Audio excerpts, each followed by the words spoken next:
8절 말씀입니다.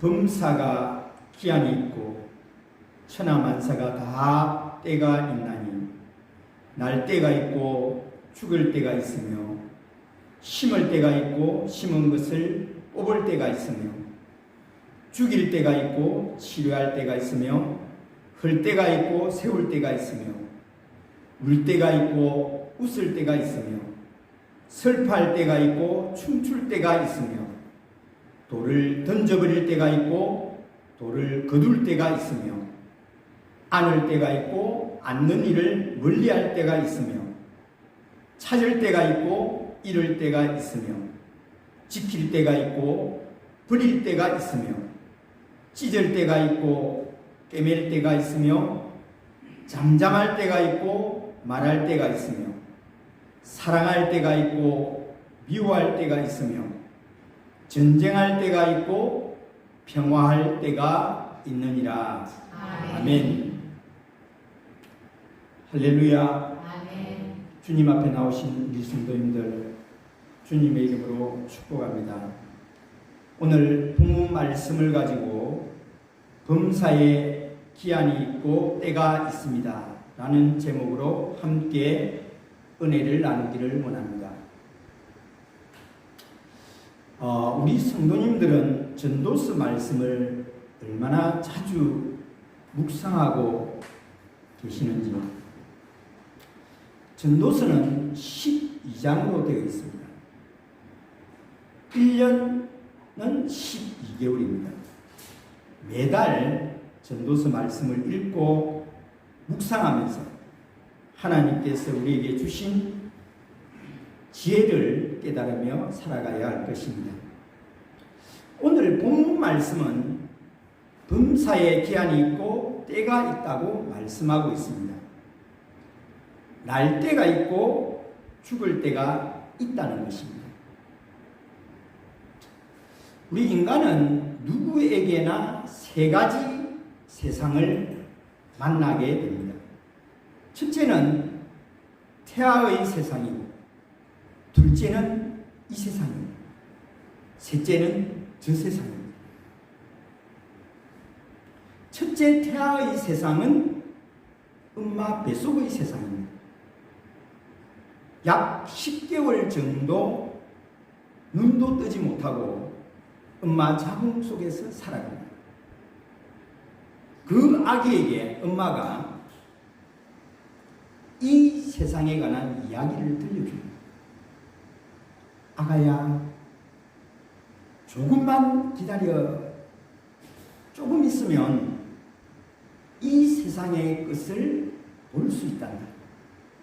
엄마, 아빠도 보고 아름다운 세상도 볼 수 있고 예쁜 꽃들도 파란 하늘도 볼 수 있단다.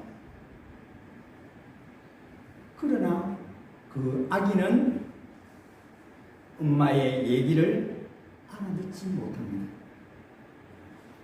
10개월이 지나 아기가 이 땅에 태어나 보니 정말 엄마가 얘기한 아름다운 세상이 있습니다.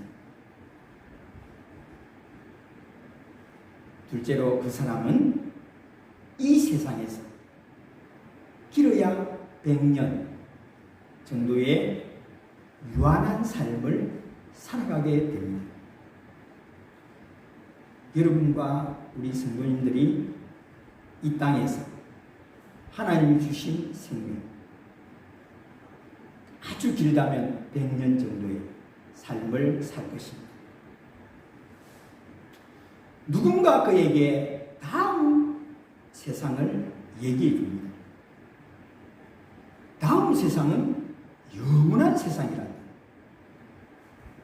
이 땅에서 예수님을 믿고 이 세상을 떠난 사람은 천국에서 예수님과 함께 영원히 한이와 기쁨 가운데 영원한 평강을 누리며 영원한 삶을 살 것이고, 예수님을 믿지 않고 세상을 떠난 사람 역시 영원한 세상을 삽니다. 그런데 그 사람이 사는 곳은 천국이 아니라 지옥입니다. 영원한 지옥에서, 뜨거운 불길 속에서, 영원히 고통 가운데서 영원한 삶을 살아갈 것입니다. 이 사실은 정확하게 맞다는 사실을 우리는 이 성경을 통해서 알고 있습니다. 이 성경을 믿지 않는 사람은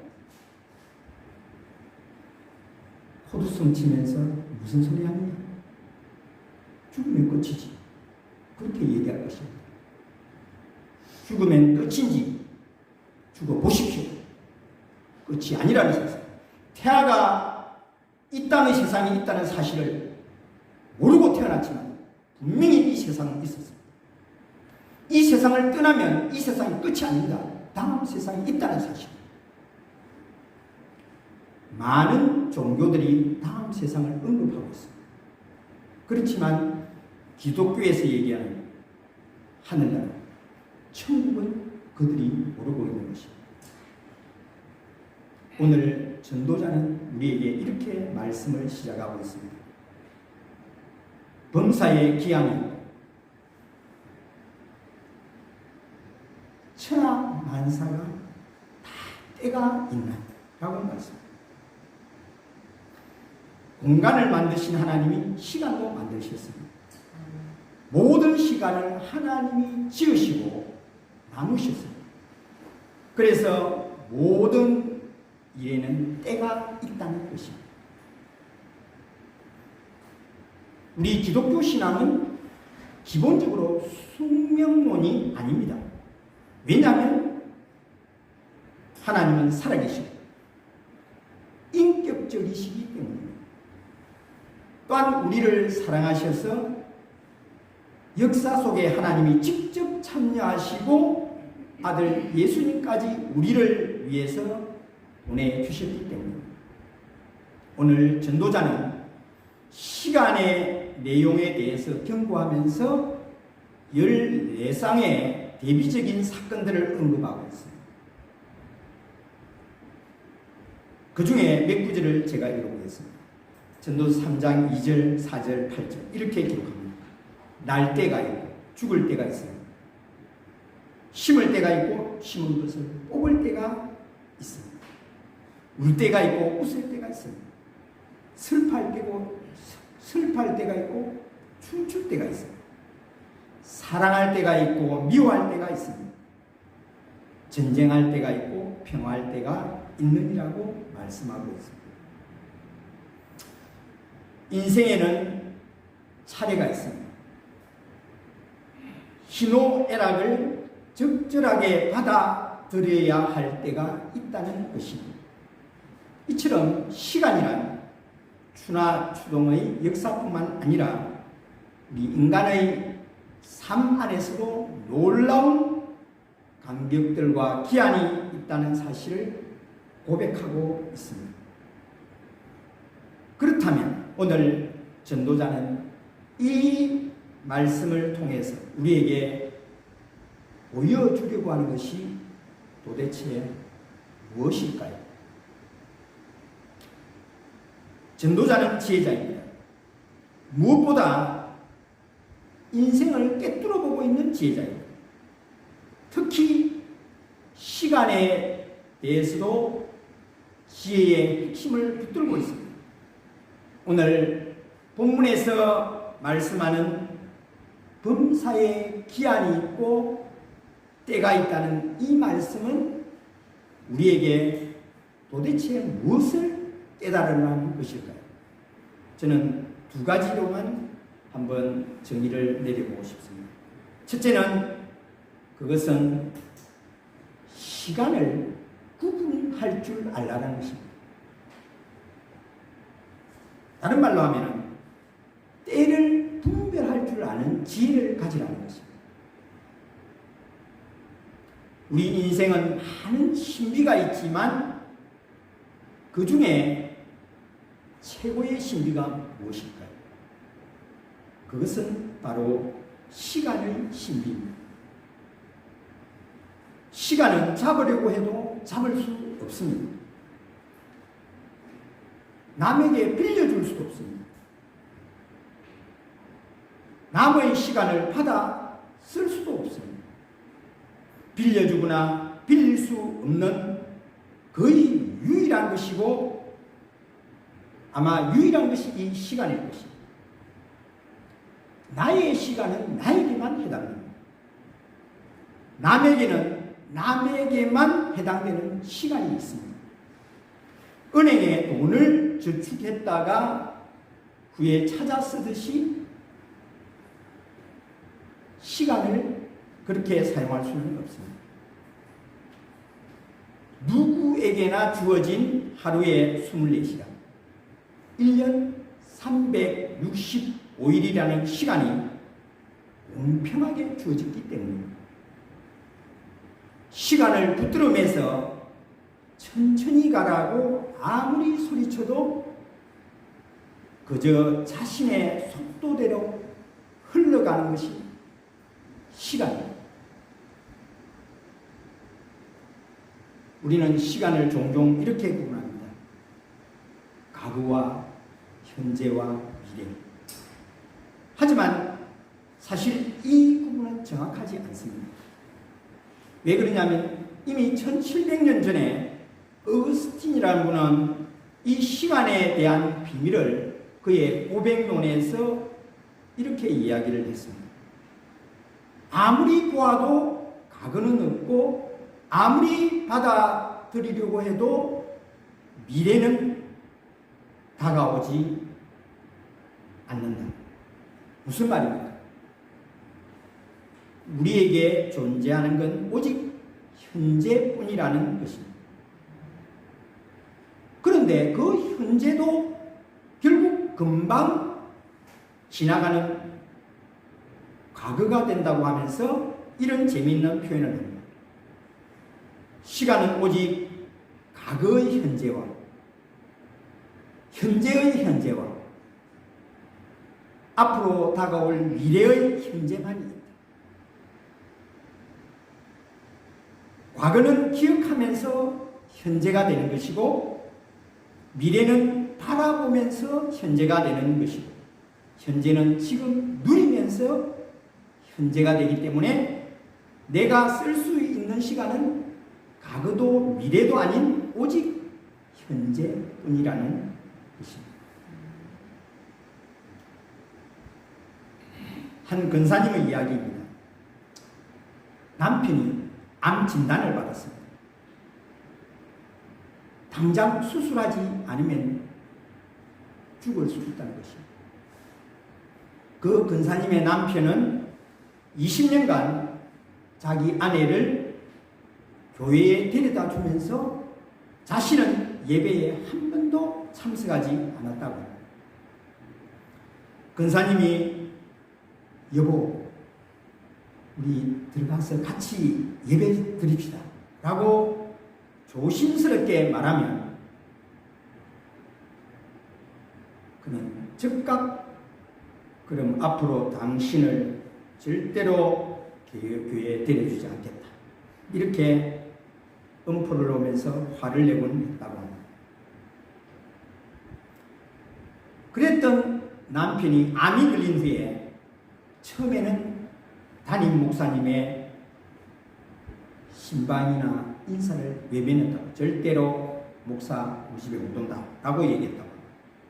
그런데 하도 자기 아내와 또 담임 목사가 계속적으로 건면하고 가서 기도해 드리겠습니다 위로하고 이렇게 얘기하자 마음문이 열려가지고 이제 수술 전날 그 근사님이 남편에게 우리 남편에게 어떻게 될지 모르니까 수술하다가 돌아가실 수도 있습니다.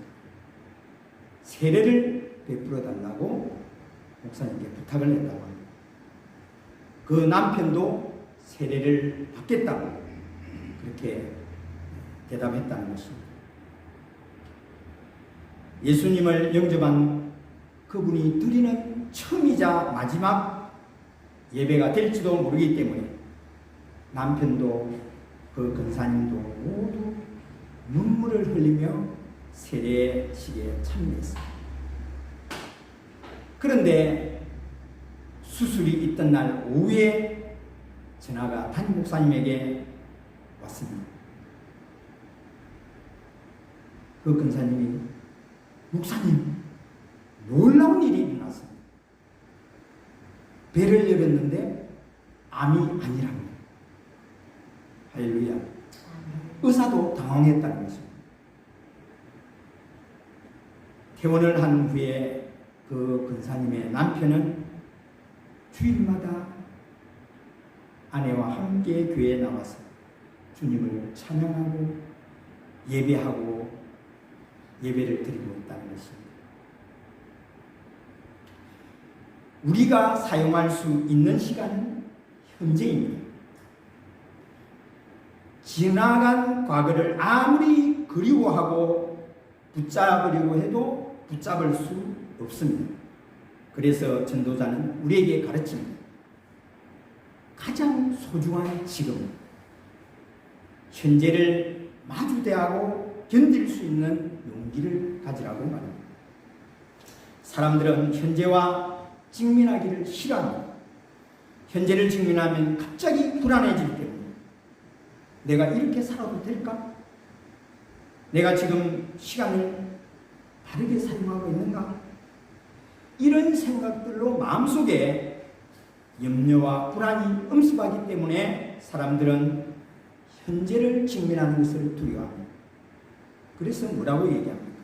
핑계를 대면서 오늘 일을 내일로 미루고 내일 하겠지, 내일 되겠지.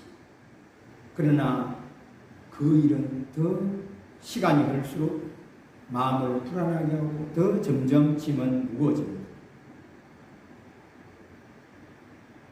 이러한 생각과 행동은 결코 짐을, 불안을 가볍게 하지 못합니다.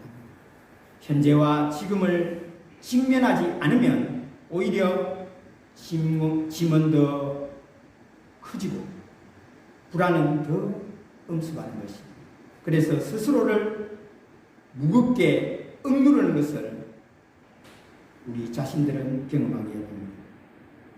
그래서 전도자는 우리에게 아주 중요한 이야기를 해줍니다.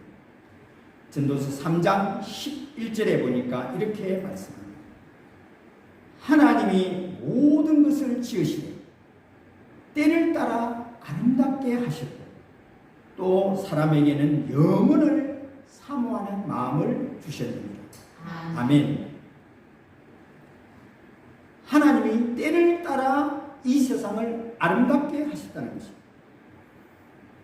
그래서 우리가 해야 할 일은 때를 따라 아름답게 하신 하나님이 주신 이 삶을 우리가 즐거워하고 누리라는 것입니다.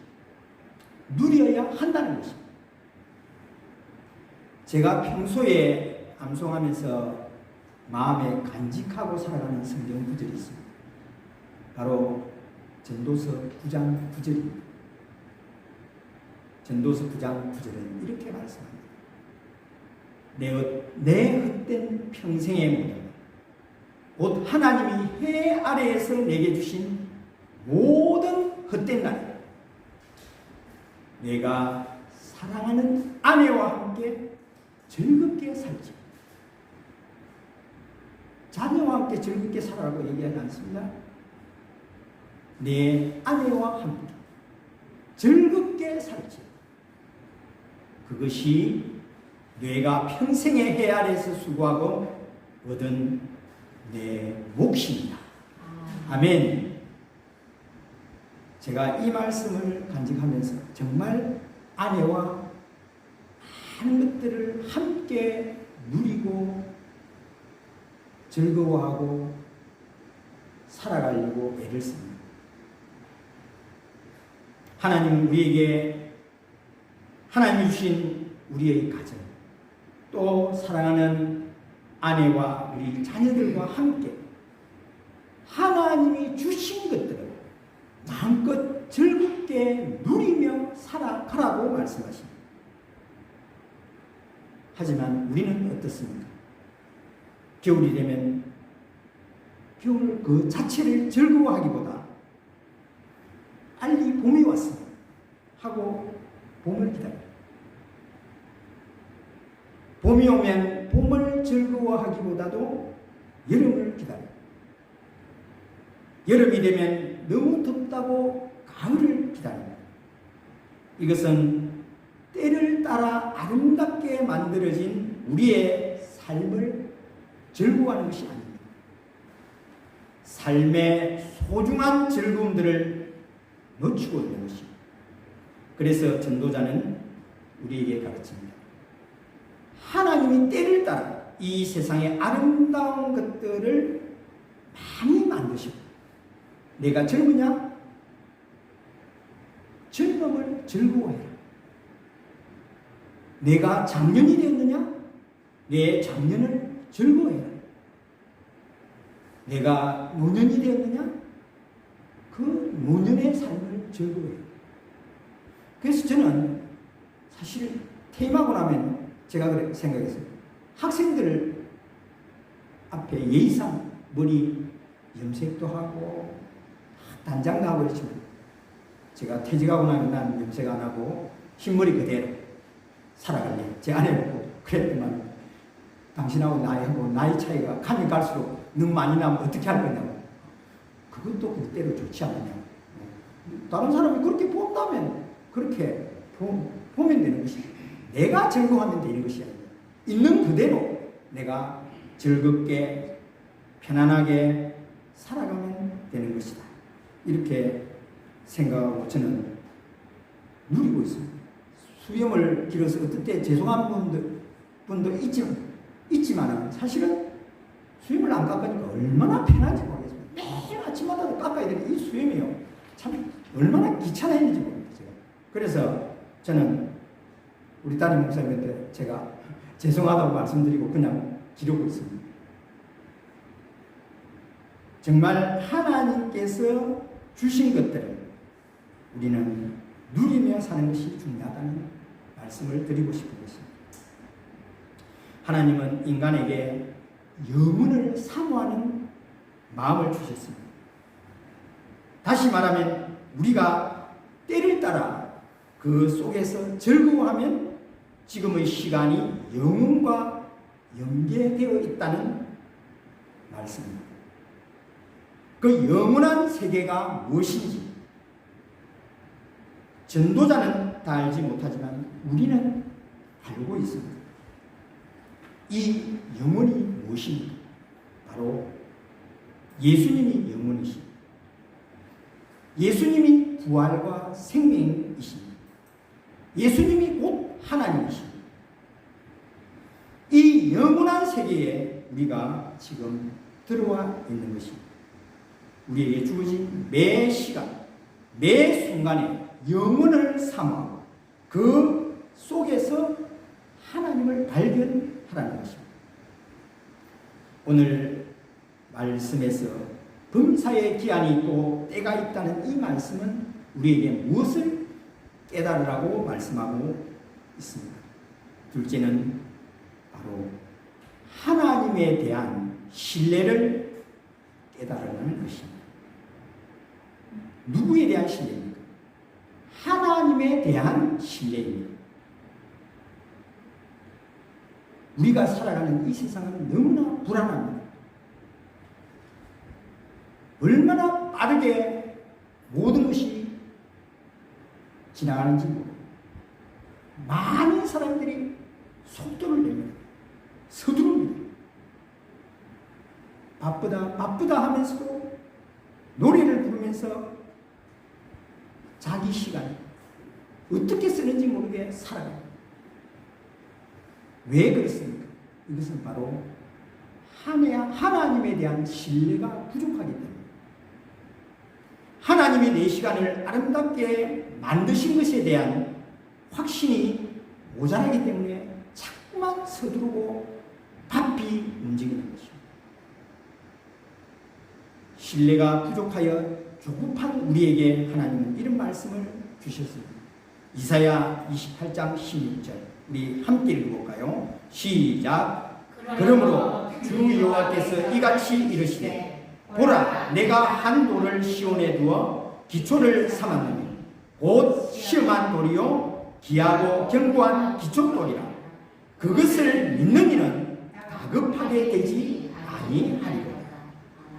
아멘. 무엇을 믿는다고 합니까? 기초돌, 즉 예수 그리스도입니다. 예수님을 믿는 사람은 다급하고 바쁘게 인생을 살지 않는다는 것입니다.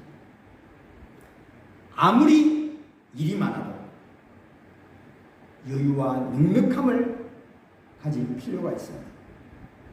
바쁘다는 이유로 그저 바쁨 속에서만 살아가면은 우리에게 있는 즐거움과 기쁨은 사라집니다.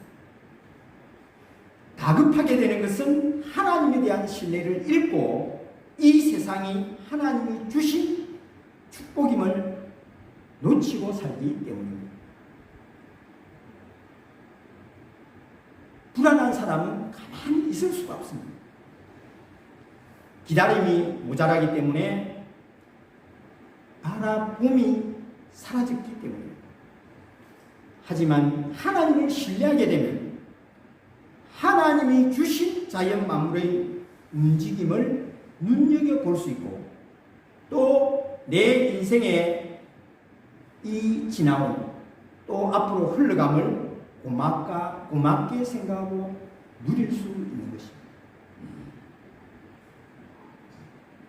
감사함으로 우리가 주어진 것을 자족하며 누리는 것이 중요하다는 사실 우리가 이 시간 다시 한번 깨닫게 되기를 원합니다.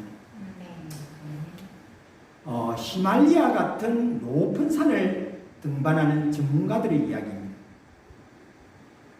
고산 등반의 최적의 시간은 밤 12시라고 합니다. 좀 의아하시죠? 밤 12시가 등반의 최적의 시간이라는 사실입니다. 몸의 상태는 최악의 상태이지만 밤에는 눈이 단단히 얼어있기 때문에 눈사태가 날 위험이 없기 때문입니다. 6,000m가 넘는 거대한 산을 등반한다는 것은 산소 결핍과 눈사태의 위험 등이 수반된다는 것입니다. 해가 뜨기 시작하면 몸은 좋은 상태이지만 찬 공기와 따뜻한 공기가 섞이면서 눈사태가 날 확률이 높아진다는 것입니다. 역설적이게도 몸 상태는 최악인 밤에 출발하는 것이 정상을 정복하는 최적의 시간이라는 것입니다.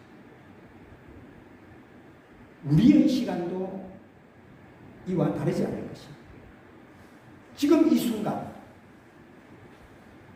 내부적인 갈등과 아픔이 나에게 닥쳐왔을지라도 나를 발전시킬, 나를 주님 앞에 더 한 단계 업그레이드 시킬 최상의 시간일 수 있다는 것입니다.